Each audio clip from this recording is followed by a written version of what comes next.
Hello friends. हम एक नई वीडियो में आपका फिर से स्वागत है, जिसमें हम 61 नंबर क्वेश्चन नंबर से स्टार्ट करेंगे, क्योंकि 60 क्वेश्चन हम अब तक कर चुके हैं और इसी सीरीज में आज हमारा क्वेश्चन है 61। Let's start. Given below are two statement, one labelled as assertion and other is reason. तो फर्स्ट स्टेटमेंट है जो दी हुई है वो हम पढ़ते हैं। In accounting a distinction is made between the business and the owner. तो ये बात सही है, क्योंकि हमने पढ़ा था ना business entity concept. Business entity concept में क्या था, हमारा जो ओनर होता है बिजनेस का एंड जो बिजनेस होता है वो क्या होते हैं, दोनों सेपरेट होते हैं, अलग होते हैं। ओनर जो बिजनेस में कैपिटल लगाता है वो बिजनेस के लिए क्या होती है, एक लाइबिलिटी होती है। तो ये असर्शन तो बिल्कुल ठीक है। Next is accounting concept are based on self consciousness and not on subjectivity. जो हमारे कॉन्सेप्ट होते हैं अकाउंटिंग कॉन्सेप्ट, तो वो सेल्फ कॉन्शियसनेस पे बेस्ड होते हैं, सब्जेक्टिविटी पे नहीं होते कि पर्सनली हम अपना कुछ भी बना सकते हैं, बल्कि वो क्या होते हैं, हाँ, मतलब कि इवेल्युएट हो के बने हैं कि हमारी नीड क्या है। नीड से किसी एक पर्सन की सब्जेक्टिविटी के अकॉर्डिंग नहीं बने हैं। तो स्टेटमेंट तो दोनों ही ठीक है, लेकिन ऊपर वाले स्टेटमेंट का कोई भी कनेक्शन नहीं है किससे, नीचे वाले स्टेटमेंट से। तो हमारा आंसर क्या होगा, answer number B. Both A and R correct, but R is not the correct explanation of A. होप सबको समझ आ गया होगा। नेक्स्ट क्वेश्चन इज, मैच करना है हमें, लिस्ट जो गिवन है उसको मैच करना है। तो सबसे पहले है credit purchase of an asset. अगर हम किसी भी एसेट को क्रेडिट में परचेज करते हैं तो हम उसको कहाँ लिखते हैं। अगर हम किसी भी चीज़ को क्रेडिट पे परचेज करते हैं तो हम कहाँ लिखेंगे उसको, तो हम जर्नल प्रॉपर में लिखेंगे। हम जो भी क्रेडिट परचेज करते हैं, अगर हम गुड्स का परचेज करते हैं जिसमें कंपनी डील करती है, तो हम उसको परचेज बुक में रिकॉर्ड करते हैं। किस में रिकॉर्ड करते हैं, परचेज बुक में। लेकिन सिर्फ उन्हीं गुड्स को रिकॉर्ड करते हैं परचेज बुक में जिनको हम क्रेडिट पे परचेज करते हैं, लेकिन वो बिज़नेस की डे टू डे एक्टिविटीज़ में मतलब कि सेल परचेज में यूज़ होते हैं, ना कि एज ए एसेट। लेकिन जो हम एसेट जो बिज़नेस में हम लॉन्ग टर्म के लिए यूज़ करेंगे, अगर उसको हम क्रेडिट पे परचेज करते हैं तो उसको हम जनरल प्रॉपर में रिकॉर्ड करते हैं। Okay. And next is cash cell of an asset. हमारी जो कैश सेल होती है एसेट की, उसको हम कहाँ रिकॉर्ड करेंगे। तो एसेट की कैश सेल है तो कैश बुक में ही होगी, ये तो पता ही है हमें, क्योंकि कैश से रिलेटेड ट्रांजैक्शन कहाँ रिकॉर्ड करते हैं, कैश बुक में रिकॉर्ड करते हैं। रिटर्न इनवर्ड, रिटर्न इनवर्ड किसको बोलते हैं, परचेज रिटर्न को बोलते हैं या सेल रिटर्न को बोलते हैं। देखो, मान लो मैं हूँ सेलर और कोई है कस्टमर जो कि परचेज़र है, ठीक है। मैं सेलर हूँ, मैंने कोई भी सामान है वो इसको सेल कर दिया। अब इसने वापस किया सामान मेरे को, तो ये क्या हुआ, रिटर्न इनवर्ड। मेरे पास रिटर्न इनवर्ड आया है ना। इनवर्ड कैसे आया, क्योंकि मैंने सेल की थी, तो ये हमारा सेल रिटर्न होगा। परचेज रिटर्न आउटवर्ड, अगर मैंने सामान परचेज़ किया है, इसने सामान परचेज़ किया था, समझ रहे हो, इसने सामान परचेज़ किया था और इसने रिटर्न किया है सेलर को, तो इसने क्या किया, रिटर्न आउटवर्ड किया है। तो रिटर्न आउटवर्ड क्या होगा, परचेज़ रिटर्न होगा। ठीक है, होप आप सबको समझ आ गया होगा ये क्वेश्चन। नेक्स्ट क्वेश्चन इज, एक सेकेंड भाई, next question, the assumption that anticipate no profit and provide for all losses is based on। ये कॉन्सेप्ट है या कन्वेंशन, जो कॉन्सेप्ट एंड कन्वेंशन है, हमने पहले भी एक ऐसा क्वेश्चन किया है। तो ये बोल रहा है कि हम इसमें प्रॉफिट को एंटिसिपेट करके नहीं चलते हैं, कंसीडर करके नहीं चलते हैं, पर लॉसेस को हम कंसीडर करके चलते हैं, इन फ्यूचर जो होने वाले लॉसेस है। ठीक है, तो ये कौन सा प्रिंसिपल बोलता है, कन्वेंशन ऑफ कंजर्वेटिज्म, और इसी को हम कन्वेंशन ऑफ प्रूडेंस भी बोलते हैं। क्या बोलते हैं, ये दूसरा नाम भी आ सकता है, तो कंफ्यूज नहीं होना एग्जाम में। कन्वेंशन ऑफ कंजर्वेटिज्म बोल लो या कन्वेंशन ऑफ प्रूडेंस कॉन्सेप्ट बोल लो, तो ये कन्वेंशन है जो हमें बोलती है कि हमें प्रॉफिट को एंटिसिपेट करके नहीं चलना है, बल्कि लॉसेस को चलना है। अब नेक्स्ट ऑप्शन है convention of consistency. Convention of consistency क्या बोलता है कि हमें एक ही मेथड पे सेम मेथड यूज़ करना है, ईयर टू ईयर अलग अलग मेथड्स यूज़ नहीं करने किसी भी चीज़ से। फॉर एग्जांपल, मान लो डेप्रिसिएशन चार्ज करने के डिफरेंट मेथड है हमारे पास, जैसे स्ट्रेट लाइन मेथड है, रिटर्न डाउन वैल्यू मेथड। हम डिटेल में पढ़ते तो और भी डिफरेंट टाइप ऑफ मेथड्स हैं, लेकिन हम बेसिक यही दो मेथड्स पढ़ते हैं, written down value methods and the straight line method. हमने first year straight line method use किया, second year written down value method use किया, तो हम कंपेयर ही नहीं कर पाएंगे अपने अकाउंट्स को। बहुत डिफ़िकल्ट होगा ट्रू प्रॉफिट या कंपैरिजन करना। तो हम कन्वेंशन ऑफ कंसिस्टेंसी क्या बोलता है कि हमें year two year same methods को यूज़ करना चाहिए, ठीक है। Next is the convention of materiality. Convention of materiality ये बोलता है कि जो हमें मटेरियल चीज़ें हैं वही रिकॉर्ड करनी चाहिए बुक्स ऑफ अकाउंट्स में। अब मटेरियल चीज़ें क्या हैं, मान लो कोई 50 रुपये का एक्सपेंस है, हो सकता है कि वो 50 रुपये किसी बड़ी ऑर्गेनाइजेशन के लिए कुछ भी ना हो, लेकिन छोटी ऑर्गेनाइजेशन के लिए वही चीज़ बहुत ज़्यादा होगी, ठीक है। तो मटेरियलिटी का मतलब है कि हम इम्पोर्टेंट इन्फॉर्मेशन हमें रिकॉर्ड करनी है जो हमारी ज़रूरी होती है जिस भी बिज़नेस के लिए। तो हमारे सारे मटेरियल कॉन्सेप्ट को हमें रिकॉर्ड करना होता है। Convention of full disclosure. Convention of full disclosure क्या कहता है कि हमें ईच एंड एवरी ट्रांजेक्शन को रिकॉर्ड करना चाहिए। जैसे हम कंटीजेंट लाइबिलिटी, किसका एग्जांपल होता है, कॉन्टीजेंट लाइबिलिटी, जो कि हम नीचे शो करते हैं बैलेंस शीट के नीचे नोट्स में। तो ये क्यों शो करते हैं, क्योंकि कॉन्टीजेंट लाइबिलिटी वो लाइबिलिटी होती हैं वो जो कि हो भी सकती हैं, नहीं भी हो सकती हैं। कोई क्लैमिटी हो गई उसकी वजह से हो जाए तो वो कॉन्टीजेंट है, हो भी सकती है, नहीं भी, तो उनको हम मेंशन करके चलते हैं फुल डिस्क्लोज़र में। तो वो किसके according, convention of full disclosure के अंदर हम मेंशन करते हैं।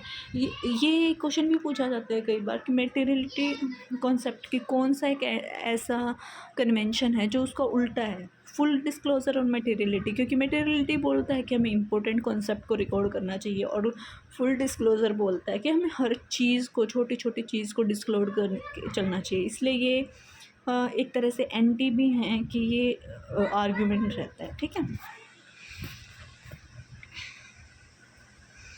Next is revenue from sale of product ordinarily is reported as a part of earning in the period in which। कौन से पीरियड में रेवेन्यू होता है जो सेल से, वो रिपोर्ट किया जाता है as a part of earning. The sale is made, जब सेल की है, द कैश कलेक्ट किया तब, जब ऑर्डर रिसीव्ड हुआ तब, या जब चेक रिसीव्ड हुआ तब। तो ये तब माना जाता है जब ओब्लिगेशन क्रिएट हो जाती है। मान लो हमने सामान सेल कर दिया, उसके बाद उसने पैसे नहीं दिए, लेकिन ओब्लिगेशन हो गई है ना कस्टमर की, क्योंकि उसने सामान लिया तो उसको पैसे देने पड़ेंगे। तो ओब्लिगेशन क्रिएट होते ही हम मान लेते हैं कि हमारा रेवेन्यू जनरेट हो गया है। तो जब हमारी सेल इज़ मेड, जब हमारी सेल होती है ना, उस टाइम पे हम अर्निंग को मान लेते हैं, उस टाइम पे में इंक्लूड करते हैं, ठीक है। Next is creating provision for bad and doubtful debt is based on which accounting concept। कौन से अकाउंटिंग कॉन्सेप्ट पे हमारा बेस्ड है, क्या कि हम बैड डेट और डाउटफुल डेट्स के लिए प्रोविज़न बना के चलते हैं। तो हम कौन सा एक ऐसा कॉन्सेप्ट था जिसमें हम लॉसेस को लेके चलते थे लेकिन प्रॉफिट्स को नहीं, कंजर्वेटिज्म, जिसको हम और क्या बोल रहे थे, प्रूडेंस कॉन्सेप्ट। तो यही है जिसमें हम डाउटफुल डेट्स के लिए प्रोविज़न बनाते हैं पहले ही, कि हमारे यहाँ डाउटफुल डेट्स हो गए उसके लिए। तो हम लॉस को ही तो कंसीडर कर रहे हैं कि हो सकता है इन फ्यूचर ये डेटर्स हमें पैसे वापस ना करें तो हमारा लॉस होगा, तो उसके लिए पहले से ही प्रोविज़न बना के चलते हैं, ठीक है। नेक्स्ट इज मैच करना है। सबसे पहले दे रखा है separate entity concept. Separate entity concept क्या, कौन किससे मैच होगा, past events, accounting equations, business is distinct from its owner, translation of event transaction in money term. तो हमें पता ही है, इतनी बार पढ़ चुके हैं हम। सेपरेट एंटिटी कॉन्सेप्ट क्या बोलता है कि हमारा जो ओनर है और बिजनेस है वो क्या है, दोनों डिस्टिंक्ट हैं, तो थर्ड से मैच हो जाएगा। Next is dual aspect concept. Dual aspect concept क्या है कि एक ट्रांजैक्शन हमारे दो अकाउंट्स को अफेक्ट करती है एक टाइम में। तो जैसे कि अकाउंटिंग इक्वेशन पता है ना, asset is equals to capital plus liability, ठीक है। ये हमारी अकाउंटिंग इक्वेशन है कि दो अकाउंट्स को अफेक्ट करती है। मनी मेजरमेंट कॉन्सेप्ट क्या बोलता है कि हम उन ट्रांजैक्शन या इवेंट्स को रिकॉर्ड करते हैं जो मॉनेटरी टर्म्स में मेजर कर सकते हैं, हम जिनको पैसे के टर्म में मेजर कर सकते हैं। स्ट्राइक लॉगआउट्स हैं, बहुत ही इंपॉर्टेंट होते हैं मैनेजर्स हमारे लिए। और मैनेजर ने स्ट्राइक कर दी लेकिन हम उसको बुक्स ऑफ अकाउंट्स में तो रिकॉर्ड नहीं करते ना, लेकिन अगर हमने फर्नीचर परचेज़ किया है बिजनेस के लिए, वो उसको मॉनेटरी टर्म्स में मेजर कर सकते हैं, तो हम उसको उसको अकाउंट्स में रिकॉर्ड करते हैं। तो मनी मेजरमेंट कॉन्सेप्ट ये कहता है कि हम सिर्फ उन्हीं ट्रांजेक्शन को रिकॉर्ड करते हैं जिनको हम मनी के टर्म में रिकॉर्ड कर सकते हैं। हिस्टोरिकल कॉन्सेप्ट हम बता ही सकते हैं, पास्ट इवेंट्स जो पास्ट में हुआ वो सारी चीज़ें। Next is the basis of income measurement is, हमारी जो इनकम को मेजरमेंट करने के बेसिस हैं वो कौन से हैं? Matching concept, accounting period concept, money measurement concept, cost concept. अगर आपको नहीं भी पता है तो एलिमिनेशन से निकाल सकते हो। जैसे कॉस्ट कॉन्सेप्ट है, कॉस्ट कॉन्सेप्ट तो ये कहता है कि हम जो भी एसेट परचेज करते हैं उसको एज ए कॉस्ट पर रिकॉर्ड करते हैं। मनी मेजरमेंट जो मॉनेटरी ट्रांजैक्शन की हैं उनको रिकॉर्ड करते हैं। अकाउंटिंग पीरियड कॉन्सेप्ट कि हमने पूरी लाइफ ऑफ बिजनेस को ये ना सोच के कि क्या पता कब ख़त्म होगा तब प्रॉफिट लॉस निकालेंगे, उससे अच्छा हमने पीरियड्स में डिवाइड किया है 1 ईयर के लिए, जिसको हम फाइनेंशियल ईयर बोलते हैं, जो 1 अप्रैल से स्टार्ट होता है और 31 मार्च तक चलता है। तो अकाउंटिंग पीरियड कॉन्सेप्ट भी नहीं। तो मैचिंग कॉन्सेप्ट क्या बोलता है कि जिस टाइम के हम उस इनकम में से ही एक्सपेंसेस माइनस करेंगे जो एक्सपेंसेस हमने उस इनकम को जनरेट करने के लिए किए हैं। ठीक है, तो ये है matching concept. Next is losses are anticipated and profit are not accounted until realized. It is the part of following principle. ये तो हमने कई बार कर लिया है, क्वेश्चन रिपीट हो रहा है क्योंकि ये बहुत बार रिपीट भी हुआ है। टीजीटी में आया है, यूपी टीजीटी में, पीजीटी में, एचएसएससी में, बहुत सारे एग्जाम्स में आया है। तो ये कौन सा आता है? Conservatism concept. दूसरा नाम क्या है मैंने आपको बताया था, बताना सभी कमेंट्स में कि क्या है। ठीक है, तो कंसिस्टेंसी मैंने अभी पहले क्वेश्चन में किया था। कंपेरेबिलिटी की कंपेयर कर सकते हैं। डिस्क्लोजर फुल डिस्क्लोजर वाला मैंने आपको बताया था। Which of the following is not an accounting convention, इनमें से कौन सी है जो अकाउंटिंग कन्वेंशन नहीं है? कन्वेंशन ऑफ फुल डिस्क्लोजर, हाँ ये अकाउंटिंग कन्वेंशन है। कन्वेंशन ऑफ कंजर्वेटिज्म, ये भी है। कन्वेंशन ऑफ कंसिस्टेंसी, ये भी है। कन्वेंशन ऑफ अक्रूवल अकाउंटिंग, ये हमारी कोई भी मतलब कि हमारी कन्वेंशन नहीं है। हम 2 चीज़ें पढ़ते हैं ना, कॉन्सेप्ट्स और एक क्या होते हैं? कन्वेंशंस। तो हमारी 3 कन्वेंशंस अभी मैंने बताई हैं, ये हैं, और ये हम अपने कन्वेंशन में नहीं पढ़ते हैं।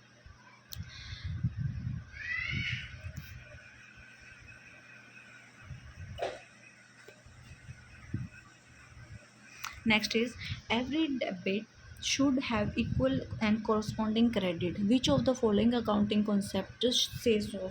हर एक क्रेडिट का डेबिट होता है, ये कौन सा अकाउंटिंग प्रिंसिपल बोलता है? तो हमने पढ़ा था कि डुअल एस्पेक्ट कॉन्सेप्ट है जो बोलता है कि हर एक डेबिट का क्रेडिट भी होता है। ठीक है, मैचिंग कॉन्सेप्ट पता है आपको। अक्रूवल कॉन्सेप्ट पता है कि अक्रूवल कॉन्सेप्ट में क्या होता है, एक कि हमने जब कैश मिलता है तभी हम उसको ट्रांजैक्शन नहीं मानते हैं, जब वो हो जाती है वो ट्रांजैक्शन तब मानते हैं। Business entity concept, realisation concept कि हम कब मानेंगे कि हमारी वैल्यू रियलाइज हो गई है, तो जब सेल करते हैं गुड्स को। ठीक है, next question, the business organisation will be going concern, it is an accounting principle, an accounting concept, an accounting convention and accounting imagination. तो एक ये गोइंग कंसर्न है, ये हमारा क्या है? एक कॉन्सेप्ट है या प्रिंसिपल है, क्या है? तो ये हमारा एक बिजनेस, एक अकाउंटिंग कॉन्सेप्ट है, ना कि कन्वेंशन। कन्वेंशन मैंने अभी थोड़ी देर पहले बताए थे, conservatism, consistency, full disclosure, materiality, ये हमारे क्या है? कन्वेंशंस है। तो ये हमारा क्या है? एक अकाउंटिंग कॉन्सेप्ट है। और ये स्टेटमेंट किसने दी थी? मिस्टर एंथनी ने दी थी ये स्टेटमेंट, मिस्टर एंथनी ने क्या स्टेटमेंट दी थी कि बिजनेस ऑर्गेनाइजेशन वो एक गोइंग कंसर्न है। ठीक है, next is prepaid rent is associated with, जो हमारा प्रीपेड रेंट है वो किसके साथ एसोसिएटेड है? Nominal account, personal account, tangible real account, intangible real account और रिप्रेजेंटेटिव पर्सनल अकाउंट। देखो इसको हम समझते हैं पहले। जो हमारे अकाउंट्स होते हैं वो मेनली 3 कैटेगरीज में हम उनको मेनली हम 3 कैटेगरीज में क्लासीफाई करते हैं। पर्सनल अकाउंट, मैं सिर्फ 1 वर्ड लिख रही हूँ, समझ जाना। Personal account, real account and nominal account. ठीक है, इन तीनों में करते हैं हम। जो पर्सनल अकाउंट होता है वो रिलेटेड होता है, जैसे इंडिविजुअल कंपनी है, कोई फर्म है, ग्रुप ऑफ एसोसिएशन है, वो क्या हमारे पर्सनल अकाउंट है। रियल अकाउंट में क्या होता है कि जो हमारे एसेट्स से रिलेटेड होता है वो हमारा रियल अकाउंट होता है। जैसे पर्सनल अकाउंट में राम अकाउंट, श्याम अकाउंट, या फिर किसी कंपनी का नाम है ए लिमिटेड, बी लिमिटेड, वो है पर्सनल में आ जाएंगे। ठीक है। और जो हमारे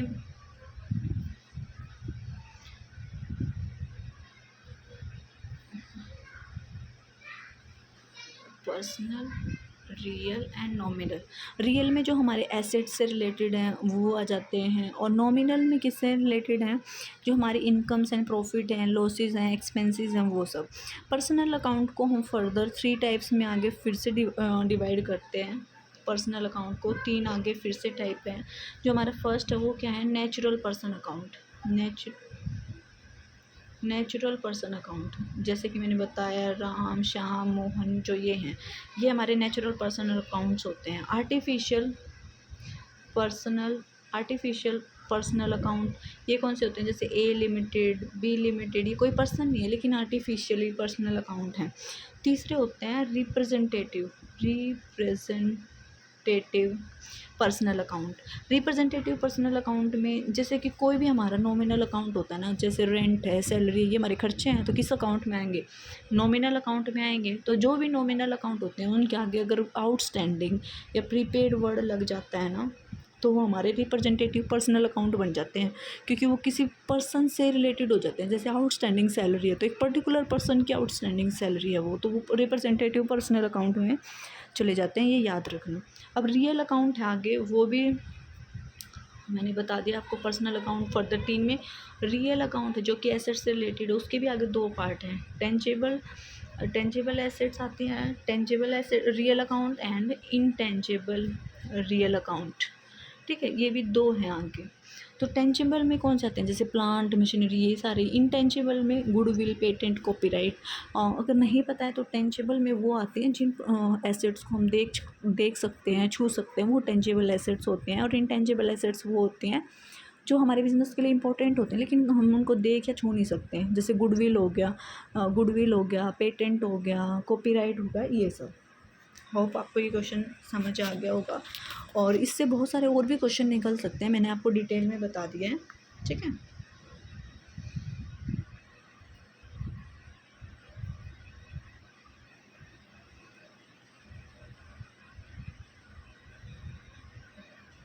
earn but not yet not received income is treated as, मतलब कि हमने इनकम है, अर्न कर लिया, लेकिन अभी तक मिली नहीं है, तो हमारी लाइबिलिटी तो होगी नहीं। वो क्यों नहीं होगी लाइबिलिटी, हमें किसी को कुछ देना थोड़ा ना है, लेना ही तो, क्योंकि हमने काम तो कर चुके हैं ना, हमारा लॉस है वो, ना हमारी कैपिटल है, तो वो क्या होगी हमारे लिए, एसेट होगी, क्योंकि हमने वो कमा लिया, मिली नहीं है, तो हमारी एसेट है एक तरह से। ठीक है। Next is advance money received from a customer for supply of goods in future is an, तो ये हमारे लिए क्या होगा, हमने एडवांस मिल गया है लेकिन अभी तक हमें मतलब कि कस्टमर को सप्लाई करना है गुड्स, तो ये हमारी लाइबिलिटी होगी ना, क्योंकि हमें अभी कुछ देना है इसके बदले, हमने ले तो लिया लेकिन देना है, तो ये हमारी करंट लाइबिलिटीज़ में आ जाएंगे। ठीक है। तो कुछ एक एग्जांपल मैं आपको बताती हूँ जो करंट लाइबिलिटीज़ में इंक्लूड होते हैं, क्योंकि क्वेश्चन पूछा जाता है बहुत बार, 4 ऑप्शन दे देंगे, उनमें से पूछेंगे कि करंट लाइबिलिटी इनमें से कौन सी है और कौन सी नहीं है। जैसे सबसे पहले मैं बता देती हूँ आपको, क्रेडिटर्स हैं, वो हमारे करंट लाइबिलिटीज़ हैं। बिल पेबल्स हैं, ये भी हमारी लाइबिलिटी है। जैसे टैक्सेस पे करने हैं, वो भी हमारी करंट लाइबिलिटी है। कोई आउटस्टैंडिंग एक्सपेंसेस हैं कोई भी, वो भी करंट लाइबिलिटी में आएंगे। ठीक है। बैंक ओवरड्राफ्ट है, वो भी करंट लाइबिलिटीज़ में आएंगे। कोई भी प्रोपोज्ड डिविडेंड है। प्रपोज्ड डिविडेंड क्या होता है कि हमने डिविडेंड बता दिया कि इतना डिविडेंड देना है, लेकिन अभी दिया नहीं है, मतलब कि प्रपोज्ड हो चुका है डिविडेंड लेकिन एक्चुअली में पे नहीं किया, तो हमारी करंट लाइबिलिटी है, वी हैव टू पे ना, हमें वो पे करना है, अभी पे किया नहीं लेकिन प्रपोज्ड हो चुका है, तो वो क्या होगी, हमारी करंट लाइबिलिटी के अंदर ही आता है। Next is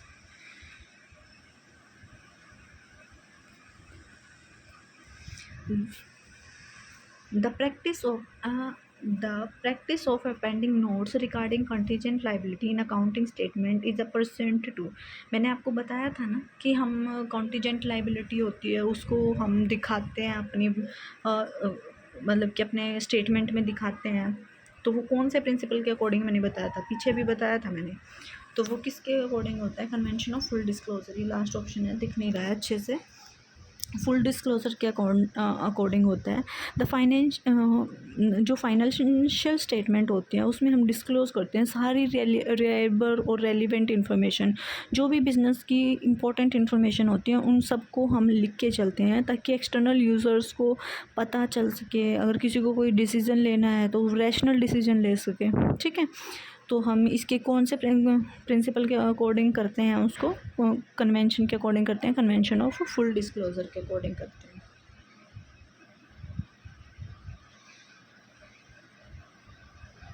next is the convention of conservatism is applicable in.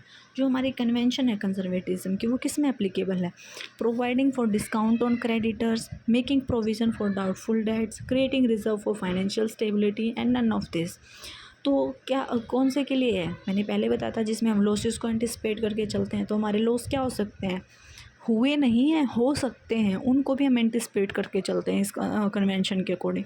तो डाउटफुल डेट्स हमारे लॉस हो सकते हैं ना, तो फिर making provision for doubtful dates ये हमारा आंसर होगा। Next is the going concern concept is underlying basis for. जो गोइंग कंसर्न कॉन्सेप्ट है ये किसके लिए एक बेसिस है?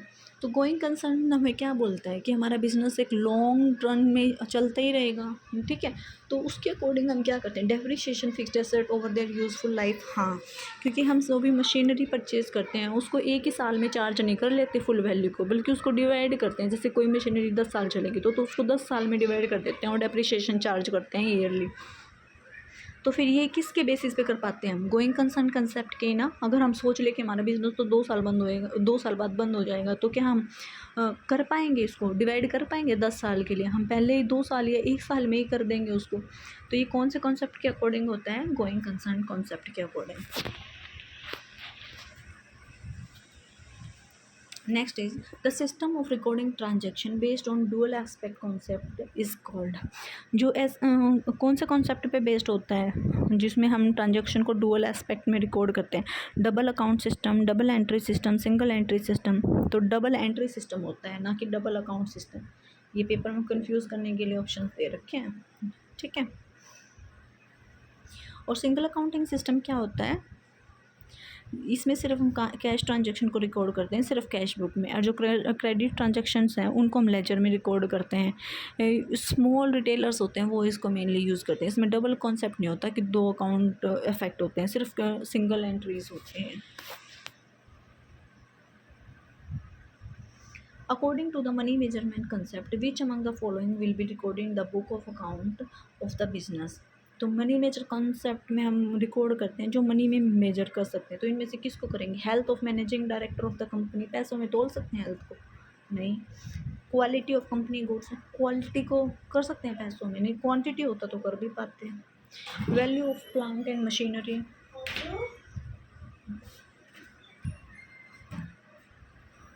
Value of plant and machinery, हाँ, प्लांट एंड मशीनरी वैल्यू को हम कर सकते हैं मनी में मेजरमेंट। तो ये होगा हमारा answer. Next is which one of the following is not a clerical error. इनमें से कौन सा एक क्लैरिकल एरर नहीं है? तो हमारा जो क्लैरिकल एरर क्या है, जो मान लो हम भूल गए, एरर ऑफ ओमिशन हो गया, तो ये तो क्लैरिकल एरर हो गया ना, कि भूल गए, कलर को भूल गया। एरर ऑफ कमीशन है, ये भी हमारा क्लैरिकल एरर है। कंपनसेटिंग एरर है। देखो ये टाइप्स ऑफ एरर हैं, हम नेक्स्ट वीडियो में इससे रिलेटेड और मोर क्वेश्चंस करेंगे और मैं इनको डिटेल में आपको समझाऊंगी। आज मैं सिर्फ आपको आंसर बता रही हूँ इससे related. Which one of the following is not a clerical error. ये जो हमारा एरर ऑफ प्रिंसिपल है ये हमारा क्लैरिकल एरर नहीं है। एरर ऑफ प्रिंसिपल में क्या होता है, जैसे कि हमारे एक तो कैपिटल एसेट्स होते हैं, एक रेवेन्यू होता है, ठीक है, अगर हम कोई भी रेवेन्यू एक्सपेंस है या रेवेन्यू एसेट है, रेवेन्यू से रिलेटेड कोई भी एक्सपेंस वगैरह है या इनकम है, उसको हम कैपिटल ट्रीट कर लें और कैपिटल को रेवेन्यू ट्रीट कर लें, तो वो हमारा एरर ऑफ प्रिंसिपल होता है। जैसे कि हमने मशीनरी परचेज़ करी है एक और उसमें हमने रिपेयर का खर्चा करवाया है 5,000 रुपये का, उसको हमने मशीनरी में इंक्लूड करते हैं ना। जो स्टार्टिंग में अगर हम मशीन खरीदते हैं और उस पर रिपेयर का खर्चा, इंस्टॉलेशन का खर्चा जो भी लगता है वो मशीनरी में इंक्लूड करते हैं, वो हमारा कैपिटल नेचर का एक्सपेंस होता है। तो हमने क्या किया कि मशीनरी को तो कैपिटल में लिख दिया, लेकिन जो रिपेयर करवाया ना उसको हमने कैपिटल में ना लिख के रिपेयर अकाउंट में डाल दिया, तो ये तो हमारा रेवेन्यू एक्सपेंस हो गया। तो ये गलत कर दिया ना हमने, हमें ऐसा नहीं करना चाहिए था अकॉर्डिंग टू अकाउंटिंग रूल्स। तो इसको बोलते हैं एरर ऑफ प्रिंसिपल। ठीक है, तो thank you so much for watching this video. अगर आपको पसंद आ रहा है तो लाइक शेयर एंड सब्सक्राइब ज़रूर करें। कोई भी प्रॉब्लम है तो आप कमेंट सेक्शन में पूछ सकते हैं, मुझसे कोई मिस्टेक हुई है उसको भी लिख सकते हैं ताकि मैं इन फ्यूचर उसको सुधार सकूं। और इस सीरीज़ के साथ बने रहिए, और बहुत ही इंपॉर्टेंट सीरीज़ है ये आप सबके लिए। प्रीवियस ईयर क्वेश्चंस है, मोस्टली रिपीट होते हैं क्वेश्चंस कॉम्पिटिटिव एग्ज़ाम्स में, तो ये बहुत हेल्पफुल रहेंगे आपके लिए ये सब। ठीक है, और वैसे भी जैसे कि मैं आपको सिर्फ क्वेश्चन के आंसर नहीं बता रही हूँ, एक्सप्लेन कर रही हूँ, तो इससे आपके छोटे छोटे टॉपिक्स भी कवर हो रहे हैं साथ के साथ जिनसे रिलेटेड क्वेश्चन आ रहे हैं। Okay, so do your preparation. Thank you so much.